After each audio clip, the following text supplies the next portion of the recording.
YouTube, and this is going to be a video about a variety of things. And first of all, I'm sure the name of this video sounds about as much fun as Republican Christian playing Parcheesi. I see a cross too. Wow, you're good, Parcheesi. It's like, so I'm sure this sounds like a barrel of fucking monkeys and fun, but it ain't. But yeah, anyways. All right, so we're gonna start. Just trying to get some stuff off of my mind here. First of all, again, my Twitter page is Humanist Philosophies. Probably running it off the rails like I do everything in my life, but you know how that is. First of all, starting with, probably the simplest topic, honestly. Probably the simpler topic would be Vince Russo. Again, as I have said before, and I should have to explain this, I like Vince Russo. Now then, moving forward. There was another guy, I'm not really sure how you say his name. I think it's Hughesleys Entertainment, Hughesleys, whatever. He did an interview with someone that works with Russo, Jeff Lane, a guy that works with him, and I posted a comment talking about how I liked Russo, but I am sometimes critical of him. So, because I am, and I feel too many people are not critical of enough people. I don't agree with anyone in the sense that I'm not going to question their beliefs. Like I have liked a lot of people, and they can believe what they want, and that's fine. But I'm also going to tell you my opinion, and I'm not going to be like some kind of sheep who just hears a person talk and like, well, I agree with that person, and then that's my opinion. I don't do that. I'm not good at that. I've never been that way. I never will be. But anyways, I didn't say all of that. I just said, I'm critical of some of what he said. I was critical of his opinion. Now, for one, that he is booking. I'm critical of his new opinion that that how big the guy is should matter so much, because he never booked that way. And he never said that for a number of years. And he pushed and booked guys like Raven and Kidman, who were not big. So I basically just said, I disagree that the guys should have to be big or something, or that it's that important. Something to that extent. And he basically said, well, how is he wrong though? Oh, you want to know how he's wrong? Because if that, I take that as a question. You asked me a question, so I responded. And again, I'm not shitting on this guy, whatever, fine. Whatever. And again, I'm not shitting on this guy. I have no issues with the guy. I'm not saying anything negative about the guy. That's not what I'm doing here. I'm just telling you my opinion. And again, too much explaining. Listen. I basically said, first of all, because one, it's wrong to discriminate against somebody because of how big they are, and two, because it's just like race and gender. And I want to also say, to some extent, it is maybe not the same, but it is to some extent, because you can't help how tall you are or how big you are. Even muscle building, some people do not have the bodies and have the ability to build muscle the way other people do. That's true for women and men, and it's far more true for it's also true for some men. Some men that cannot be as big as some women. Same thing for some women. It's not everyone is not going to have the same body type, and that's just a fact. But second of all, and I didn't say all of that. I just said it's wrong to discriminate. I didn't add too much detail because the comment was long enough. But the point is, second of all, I added to that, and of course he never replied. He never did reply. Go figure. Of course, that's his prerogative. Whatever. Again, But second of all, I said that it also is not that important in terms of having the look, because you need to have a look, sure, to be a big time star in a wrestling company, especially the WWE, that is the biggest company, and I agree with that. Although it's questionable whether or not you could really say they're larger than AEW, and I'm not some huge fan of AEW or WWE. I'm just saying that whatever.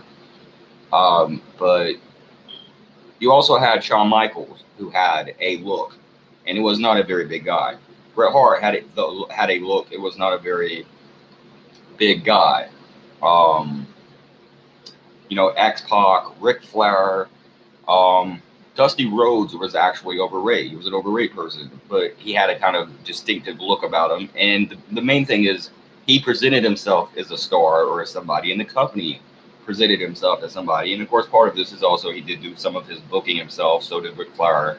I don't know how many people know that, but the point is, either way, they were presented as a star, and they were able to play that role, and they did. They were very successful, had a lot of success in their career and their life. And that had a lot less to do with how fucking big they were, a lot more to do with, I didn't say all of this to him in the stupid fucking comment, but you're getting what I mean. And that had a lot to do with it, and that's the way I feel about it. Now, again, I'm not saying that to shit on Vince Russo, by the way, but I'm just saying this new ideal, this newfound interest he seems to have in the big guy is a bit obnoxious, and he's mostly doing it because I think the dirt sheet marks, they like Japanese wrestling, and they promote the smaller guys. So I think part of this is just shitting on him. But as a fan of him, it also kind of puts me off a little bit. And I know he doesn't really believe that, or at least he didn't used to, because he never booked that way. And if you look at the Attitude Era, that was coming off the Hogan era, And I'm going to try to end this pretty soon. I don't want to spend the entire video talking about wrestling. But it was coming off the Hogan era, right? And basically, it was coming off the Hogan era and off the steroid trial, so they couldn't use steroids anymore or as much, and they wanted something different from that Hogan body. So they were trying to get away from the Hogans, and that's how Hogan actually ended up in WCW.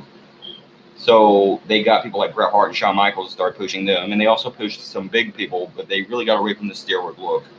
Well, not at first. They tried Lex Luger, and that was a total fail. It didn't work. It didn't succeed. Not dissing Lex Luger, but the character they gave him sucked. Really wasn't his fault, but the point is people didn't want that. They brought in smaller guys, but they were still big, probably bigger than some of the guys they have now, sure.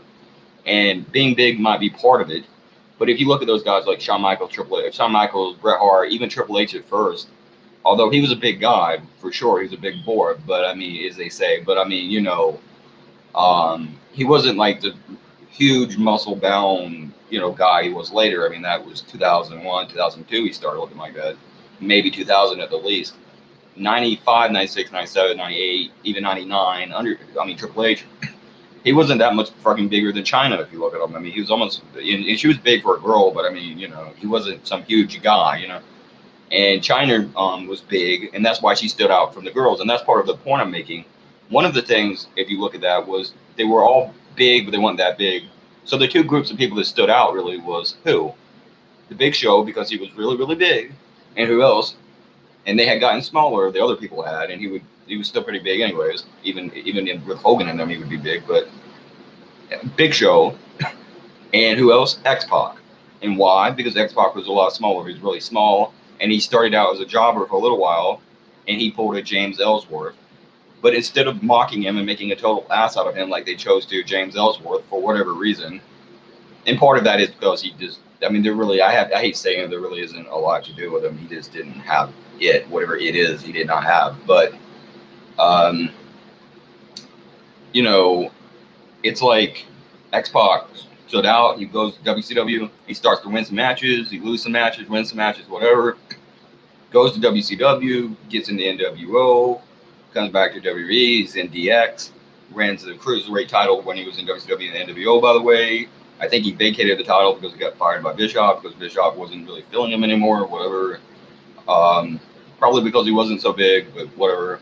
Goes to WWE, joins DX, wins the European title, then wins the Cruiserweight title, or I think he wins the light heavyweight title at one point. He wins the European title, and then he goes on to hold tag titles with not only Road Dogg, because he had the titles with Road Dogg, I know, but he also held it with Kane, and he created this huge, big, smaller guy kind of power duo, with Kane being this crazy, kind of dark character, and he didn't talk much, and he was supposedly in a fire, and he was insane. He was like a runnerless ship, I believe they said. He was crazy. He could do anything. He was unpredictable.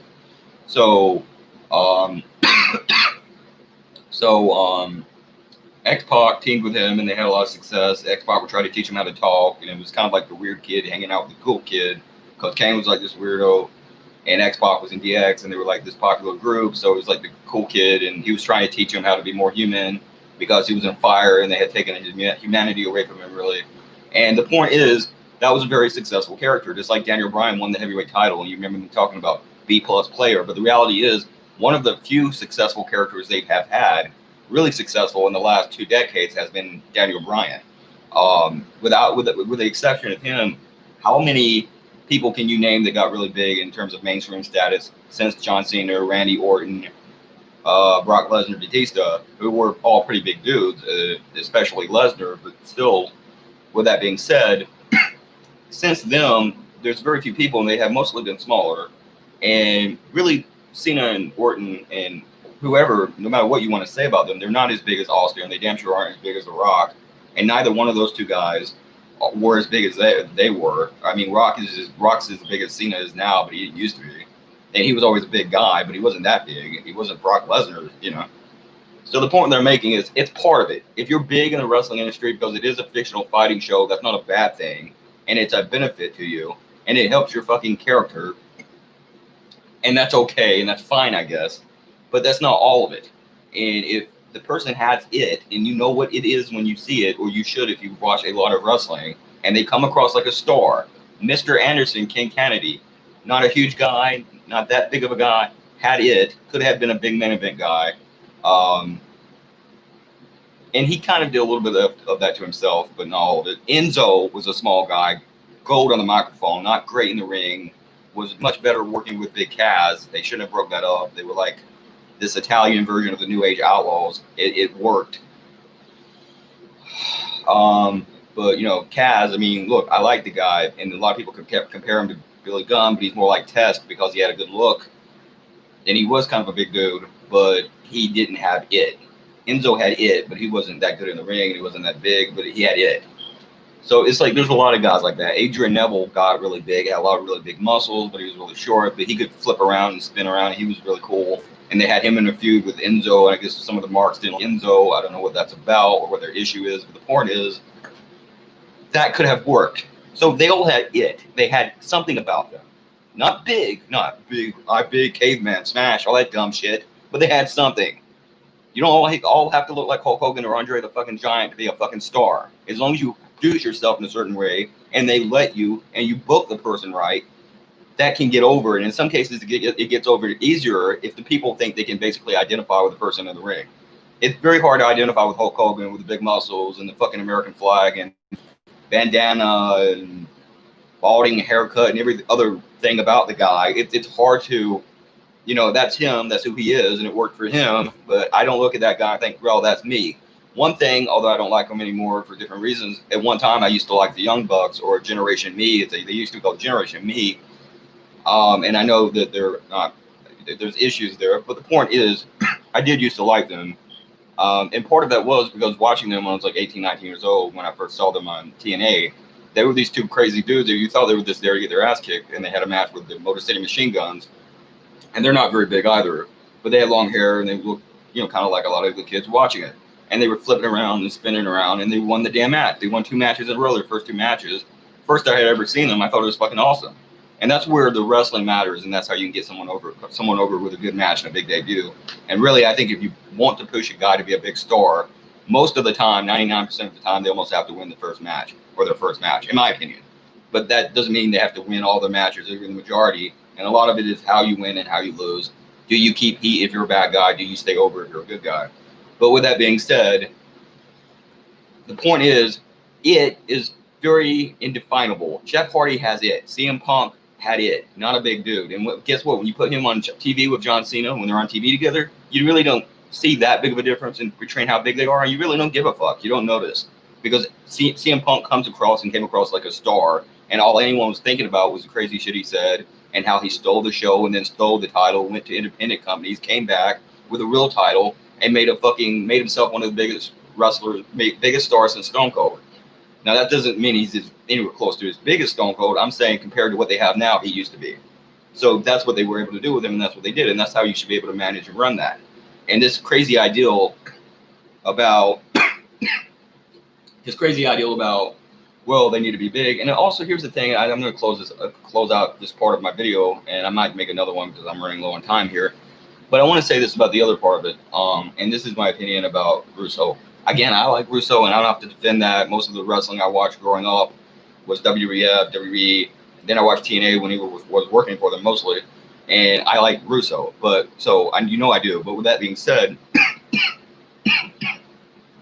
But with that being said, he I think is really kind of doing really what he said that he's doing it. He's streamlining a lot of what he's doing, and he's narrowing it down in order to save face, stay face, whatever. He's narrowing it down to two things, basically. He's narrowing it down to two things. He's trying to narrow it down to